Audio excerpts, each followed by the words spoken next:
Jangan lupa subscribe YouTube channel Metro TV News dan jangan lupa nyalakan notifikasinya.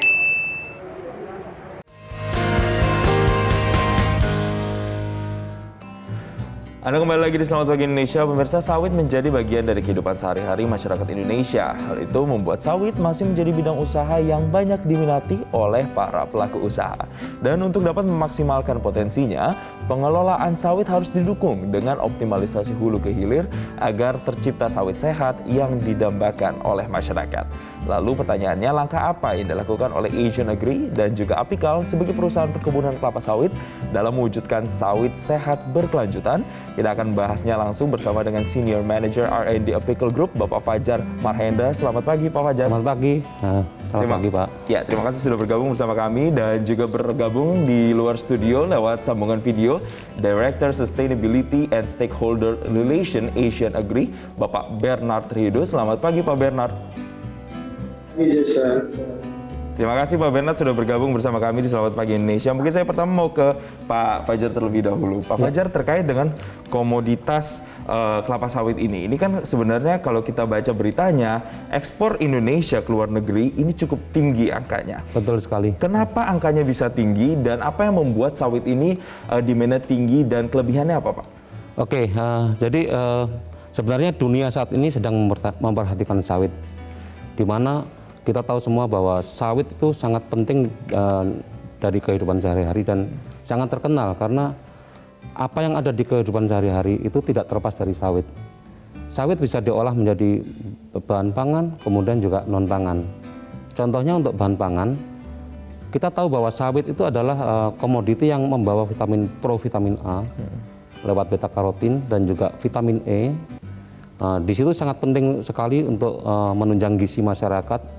Dan tentunya ini sangat penting untuk diaplikasikan ke produk-produk yang turunannya.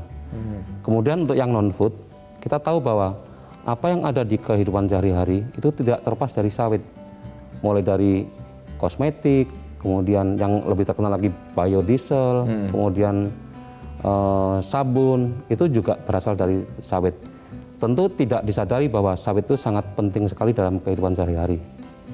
Maka dari itu sangat layaklah kalau sawit itu memang populer dan dikenal oleh masyarakat luas, baik lokal maupun internasional. Oke, artinya tidak hanya untuk kebutuhan pangan saja, tapi juga di industri lain seperti yang Bapak sebutkan tadi, ada kosmetik, biodiesel, itu juga sudah mulai dimasuki oleh sawit ini sendiri ya Pak Fajar? Betul sekali. Oke, saya mau ke Pak Bernard. Pak Bernard, kalau kita melihat ini statementnya bahwasanya memang sawit ini cukup seksi bagi sejumlah negara di luar, di mancanegara begitu Pak, asli dari Indonesia juga. Nah ini sebenarnya Pak, kenapa bisa setinggi ini minat dari luar negeri terhadap sawit di Indonesia? Kalau dari Pak Bernard melihatnya seperti apa? Ya, makasih Jason. Jadi sebenarnya kalau kita lihat kan sawit ini merupakan bagian dari minyak nabati yang ada di dunia, kita mengetahui. Dan Indonesia saat ini bisa dibilang sebagai produsen terbesar dari minyak nabati dalam hal ini sawit. Dan juga saat ini kita harus berterima kasih kepada pemerintah dengan program B30 yang sudah dijalankan. Dengan ada peningkatan volume sekitar bisa dibilang 9,2 juta kiloliter, kita sudah menjadi tidak hanya negara produsen terbesar, tapi juga negara konsumsi terbesar. Sehingga harusnya kita sebagai produsen sawit dalam hal ini seharusnya bisa mencoba melihat industri ini. Karena sawit sebagaimana tadi disampaikan mungkin oleh Pak Fajar, aplikasi dari produk ini cukup banyak dan bisa dinikmati oleh seluruh masyarakat baik dalam negeri ataupun internasional dalam kehidupan kita sehari-hari. Misalkan dimulai dari kita bangun, misalkan kita gosok gigi, itu pun ada komponen sawit di dalam. Dalam hal misalkan transportasi kendaraan biodiesel ataupun dari pangan, ataupun dalam hal misalkan melewati pandemi COVID-19 yang kita lewati dari tahun 2020 dan 2021. Di mana pentingnya kita harus menjaga protokol kesehatan, mencuci tangan. Itu juga komponen sabunnya juga ada dari sawit. Sehingga karena implementasinya cukup banyak, membuat produk ini high demand. Dan kita harus ingat, dari produktivitas yang cukup tinggi tersebut, mayoritas pasar masih di luar negeri. Sehingga memang tuntutan-tuntutan tersebut harus ada. Dan kita harus menyambut baik tuntutan itu sepanjang tuntutan itu bersifat positif dan membangun. Namun jika memang ada yang berbasis diskriminasi, tentu ini harus perlu upaya yang lebih bersama pemerintah melalui jalur diplomasi. Terima kasih. Ya, Pak Bernard, kalau berbicara soal minat dari mancanegara, tadi kita sebutkan bahwasanya memang minatnya cukup baik terhadap sawit dari Indonesia ini. Nah, tujuan ekspor kita tuh sebenarnya kemana saja sih Pak? Pangsa prospektifnya Pak? Ya, kalau pangsa pasar tradisional kita kan masih bersifat di Asia Selatan, yang mayoritas penggunanya lebih kepada food atau makanan, yaitu Pakistan, India, Bangladesh. Negara kedua tujuan terbesar itu adalah China, karena bisa menjadi substitute produk untuk produksi minyak nabati mereka, dan juga yang memberikan nilai premium itu adalah masih Eropa, terlepas gonjang-ganjing yang terjadi di sana. Tapi kita harus ingat bahwa saat ini ya, konsumsi terbesar itu sebenarnya di dalam negeri, dan itu ada peluang untuk bisa meningkatkan konsumsi. Tadinya dengan B30 ataupun ke depannya, tentu peluang konsumsi itu akan lebih tinggi. Karena kalau kita bicara produk untuk pangan atau produk untuk misalkan oleochemical, dalam hal ini kosmetik, sabun, itu kan tidak akan lepas dari populasi penduduk. Konsumsinya tidak akan bisa meningkat signifikan. Tapi kalau bicara energi sebagai sumber energi baru terbarukan, tentunya itu bersifat batasannya itu agak lebih besar untuk bisa kita konversikan. Ya, itulah mengapa akhirnya sawit ini menjadi komoditas yang begitu menjanjikan begitu di kemudian hari, karena memang implementasinya, aplikasinya bisa di berbagai hal begitu Pak Bernard ya. Pak Bernard dan juga Pak Fajar, nanti saya akan tanya lebih detail lagi karena judul kita hari ini adalah sawit sehat dan berkelanjutan. Nah, ini dari masing-masing, baik dari Asian Agri dan juga Apical, apa yang dilakukan, strategi dan langkah-langkahnya untuk bisa mewujudkan sawit sehat dan berkelanjutan. Kita akan bahas usai jeda, pemirsa, jangan kemana-mana. Kami kembali sesaat lagi.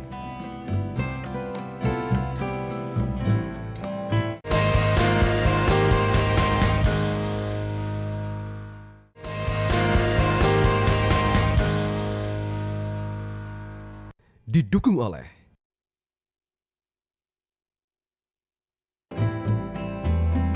Terima kasih Anda masih bersama kami dan kita lanjutkan kembali perbincangan. Saya mau ke Pak Bernard lagi. Pak Bernard, ini kalau kita melihat bahwasanya ekspor untuk sawit ke luar negeri, tentu setiap negara ini punya regulasi masing-masing, ada standar internasional yang ditetapkan. Nah, apakah standar internasional ini mampu untuk kemudian diikuti oleh para pelaku pasar dari terkait industri sawit ini sendiri Pak di Indonesia Pak? Ya Jason, terima kasih. Jadi kalau saya bilang bisa dipenuhi, tentu bisa. Mungkin saya agak ambil kilas balik Asian Agri. Kita kan adalah perkebunan kelapa sawit yang menghasilkan produk hulu yaitu CPO dan CPKO. Jadi komitmen kami terkait keberlanjutan berbasis kepada NDPI. Jadi no deforestation, no new field development, dan juga no exploitation. Dan ini merupakan bentuk komitmen kita yang kita jalankan dalam kita melakukan usaha perkebunan kita. Dan semua ini kita bersifat terbuka, transparan. Kita juga publish sustainability report setiap 2 tahun sekali. Dan juga beberapa assessment internasional berbasis sustainability yang kita lakukan. Terkait tadi misalkan standar-standar atau sertifikasi, mungkin jika dibandingkan edible oil yang lain, sawit ini mungkin yang paling kompleks karena jenis sertifikasi cukup banyak. Kita mengenal misalkan di Indonesia kita ada sendiri yang namanya ISPO, kita juga ada namanya RSPO, kita juga ada namanya ICC untuk market Eropa misalkan. Itu baru di produk beberapa produk hulu dan turunan. Ada juga untuk by product ataupun produk sampingan, itu juga ada jenis sertifikasi yang harus dipenuhi. Jadi memang cukup banyak standar yang harus dipenuhi jika memang kita mau menerobos pasar-pasar tersebut. Dan memang ada insentif yang diberikan kembali dalam sisi harga yang bisa lebih tinggi. Dan juga misalkan terkait dengan permintaan atas lacak balik supply-nya atau traceability. Nah, program ini memang kalau buat kami di Asian Agri, kami sudah lakukan jauh sebelum permintaan tersebut ada di pasar. Misalkan Asian Agri di mana kami sudah bermitra dengan petani seluas 60.000 hektar sejak tahun 87, itu membuktikan bahwa kami sudah dengan bermitra itu kita bisa mengetahui di mana lokasi supply kita atau rantai pasok kita, sehingga dengan demikian begitu adanya permintaan terkait traceability itu ada, kita sudah bisa lebih dahulu. Kami juga bekerja sama dengan beberapa partner pihak ketiga seperti ada Yayasan Setara, ada IDH, kita juga SNV atau Neokarbon. Tujuannya agar bagaimana upaya-upaya berkelanjutan kita itu juga bisa diverifikasi oleh pihak luar dan dapat disampaikan kepada pasar, dalam hal ini yang mendiman atas permintaan tersebut. Namun fokus Asian Agri tetap pada intensifikasi. Kami percaya bahwa dengan lahan yang ada, dengan peningkatan dari R&D, peningkatan dari bibit yang unggul, kita dapat meningkatkan produktivitas tanpa harus adanya penambahan lahan. Dan ini kita terapkan baik di kebun kita atau kebun inti dan juga kebun kemitraan kita atau kebun petani, baik itu petani yang dahulu dikenal dengan plasma ataupun swadaya saat ini. Tentunya bibit unggul tidak akan bisa maksimal tanpa dilakukan dengan best agriculture practices, Pak. Terima kasih. Baik. Artinya dari Asian Agri ini sendiri memang fokusnya untuk bisa mewujudkan sawit sehat dan berkelanjutan adalah dengan program kemitraan tadi dan juga intensifikasi lahan. Saya mau ke Pak Fajar. Ya. Kalau selain program kemitraan dan juga intensifikasi lahan yang sudah dilakukan oleh Asian Agri ini kan di hulu, Pak. Betul. Kalau dari Apikal sendiri di hilirnya, Pak, apa yang dilakukan untuk mewujudkan sawit yang sehat dan juga berkelanjutan ini? Dan definisi sehat dan berkelanjutan itu yang seperti apa sebenarnya, Pak? Jadi gini ya Pak, kan kita sudah menerima bahan baku yang berkelanjutan dari hulu. Tentu di hilir ya, kita mengembangkan dan memproses dari bahan baku yang sudah bersustainability menjadi produk-produk unggulan yang sehat tentunya, dan juga produk-produk yang bisa dikembangkan dipasarkan ke masyarakat secara bertanggung jawab dan berkelanjutan juga. Contohnya kita memberikan sertifikat halal pada produk-produk yang ada. Kemudian kita juga berkomitmen terhadap sertifikasi ISO 9000, kemudian 22000, keamanan pangan, GMP dan seterusnya. Dan tentunya ini sangat penting sekali untuk memproduksi sesuatu yang sehat untuk masyarakat semuanya. Saya kira itu. Sehat dan berkelanjutan. Nah, ini Betul. definisinya, Pak. Seperti Sehat apa sih sebenarnya, Pak? Ya, jadi berkelanjutan untuk meneruskan memproduksi dan menginovasi dari produk-produk bahan baku yang sudah berkelanjutan di hulu, yang kita teruskan ke hilir. Jadi di hilir pun kita juga berkomitmen bahwa produk kita adalah berkelanjutan juga untuk ke arah sehat dan sustainability juga. Nah, tadi Pak Fajar juga menyinggung ini kan kemudian akan dikonsumsi oleh masyarakat. Nah, masyarakat ini yang mana sebenarnya, Pak? Segmentasi dari produk industri atau produk olahan sawit ini siapa sebenarnya, Pak? Ya, masyarakat tentunya seluruh masyarakat, baik itu dalam negeri maupun internasional. Contohnya untuk di dalam negeri, kita seluruh masyarakat Indonesia tentunya menginginkan minyak sawit yang sehat. Otomatis dengan adanya minyak yang sawit yang sehat ini, kita sudah mengembangkan dan menginovasi dari berkelanjutan dari sawit yang dari hulu tadi. Dan tentunya tujuan terakhir adalah di internasional. Dengan tujuan terakhir di internasional, maka secara tidak langsung bahwa kita sudah mengimplementasikan produk yang sustainability, berkelanjutan, dan sehat untuk seluruh dunia. Oke, dan ini memang artinya ditujukan untuk seluruh masyarakat, baik lokal maupun internasional. Betul. Dan definisi sehat itu bukan hasil akhirnya saja yang sehat, Betul. tapi mulai dari hulunya, Prosesnya. proses pengelolaannya itu juga sudah dilakukan Betul. dengan tujuannya supaya sehat begitu ya, Pak ya? Betul sekali. Baik, Pak Fajar dan juga Pak Bernard, nanti kita akan bahas lebih detail lagi karena kalau kita berbicara soal sawit ini ada petani-petani sawit juga yang kemudian harus diberdayakan dan disejahterakan. Apa upaya yang dilakukan untuk menyejahterakan para petani sawit di sana? Kita akan bahasnya usai jeda. Pemirsa jangan kemana-mana, kami kembali sesaat lagi.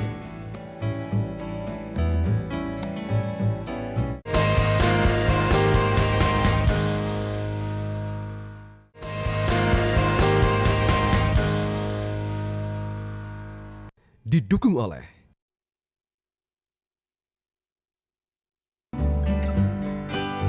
Ya, kita sudah sampai di bagian akhir dari diskusi kali ini. Saya mau ke Pak Bernard lagi. Pak Bernard, sawit yang sudah diekspor ke luar negeri atau ke mancanegara ini kan hasil buah kerja tangan dari para petani sawit yang kemudian ada di Indonesia dan tersebar di beberapa pulau yang ada di Indonesia.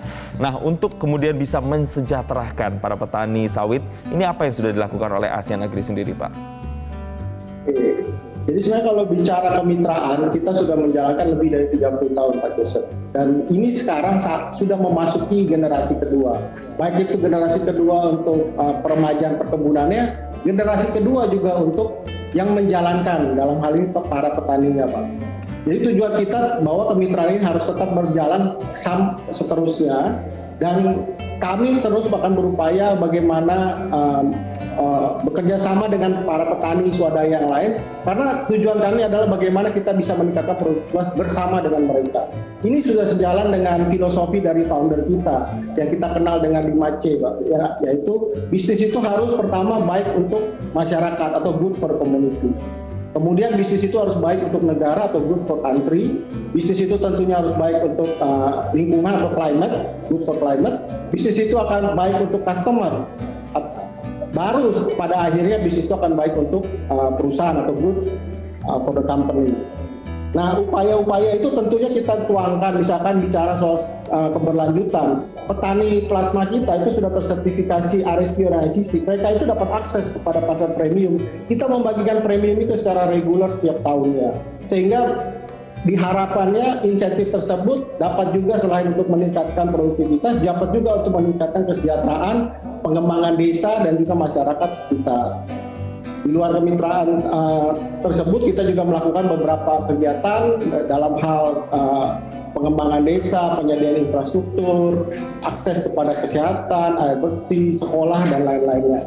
Intinya bahwa dimanapun bisnis itu harus memberikan manfaat kepada seluruh stakeholder yang ada di sekitar daerah operasi kita. Iya, Pak Bernard, tapi kalau berbicara tantangannya, apa sih tantangan yang masih menjadi PR, Pak, di sisi hulu, Pak?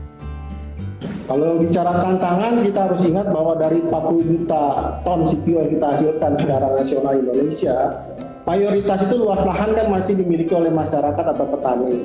Nah, produktivitas mereka ini yang masih menjadi tantangan. Kita mendukung sekali program pemerintah untuk melakukan peremajaan sawit rakyat. Tujuannya apa? Untuk menunjukkan bahwa produktivitas itu bisa dicapai tanpa harus adanya peningkatan luas lahan. Dengan demikian terjadinya peningkatan, tentunya 40% luas lahan dimiliki masyarakat itu akan bisa mendapatkan nilai atau pendapatan yang lebih, sehingga tingkat kesejahteraan pun akan meningkat. Tantangan selanjutnya mungkin dari sisi kita harus terus mendukung sertifikasi berbasis sertifikasi ISPO atau sertifikasi Indonesia sendiri, yang mana saat ini memang sudah mandatori untuk perusahaan dan masih bersifat sukarela untuk petani. Kiranya bagaimana kita bisa menyelesaikan bersama mekanisme-mekanisme agar insentif itu ada. Tidak perlu yang cukup kompleks, yang simpel, sehingga kita bisa membuktikan bahwa sertifikasi kita itu bisa diterima di tingkat internasional. Ya, saya mau ke Pak Fajar. Ya. Kalau dari itu kan dari hulu, Pak. Kalau dari hilir, tantangan-tantangan masih dihadapi apa, Pak? Dan bagaimana kemudian bisa menyelesaikan tantangan-tantangan tersebut? Oke, tantangan yang sekarang paling menonjol adalah adanya black campaign seperti palm oil free. Nah, itu sangat merugikan bagi industri sawit ini, dan tentunya tugas kita untuk mengatasi itu adalah ya kita harus berusaha meyakinkan ke dunia, baik di lokal maupun dunia. Kemudian kita proaktif bekerja sama dengan institusi pendidikan, universitas untuk mempromosikan bahwa sawit ini adalah sehat. Dan kita sudah disampaikan sebelumnya bahwa dari hulu sampai ke hilir pun kita juga sudah melakukan proses yang sehat sehat tadi dan berkelanjutan. Tentunya ini tugas kita bersama untuk bersama-sama meyakinkan ke dunia bahwa ini adalah hal yang paling penting dan paling sehat. Iya. Saya kira itu. Terakhir, Pak Fajar, menyimpulkan apa yang sudah kita bahas sejak 2 segmen sebelumnya, kira-kira apa yang menjadi harapan terkait dengan pengelolaan industri sawit di Indonesia agar lebih expand lagi ke depannya, Pak? Oke, tentunya dukungan pemerintah juga sangat penting. Salah satunya adalah untuk riset-riset yang bersifat dikelola pemerintah mungkin perlu ditingkatkan karena ini penting sekali. Di samping pada saat ini kami pun juga ada riset-riset di bisnis unit kami di Marunda, dan dari tahun ke tahun juga kita sesuaikan dengan kebutuhan yang bisa digunakan untuk mensupport ke lokal maupun dunia, dan tentunya ini tugas yang berat yang harus kita hadapin. Kemudian yang kedua adalah kita mengedukasi ke masyarakat bahwa minyak sehat itu salah satunya adalah minyak dalam kemasan. Jadi kita harus mempromosikan bahwa jangan sampai ada lagi minyak yang tanpa kemasan. Nah, dan yang lebih penting lagi, sekarang di masyarakat berkembang minyak jelantah. Iya. Minyak jelantah itu minyak yang sangat tidak sehat. Tentunya ini kita harus mengkoordinasi bagaimana memanfaatkan minyak jelantah bukan untuk makanan, Iya. tapi misalkan dialihkan ke biodiesel seperti itu. Oke. Tentunya ini Untuk harus pemanfaatan yang lain ya Pak ya. Betul.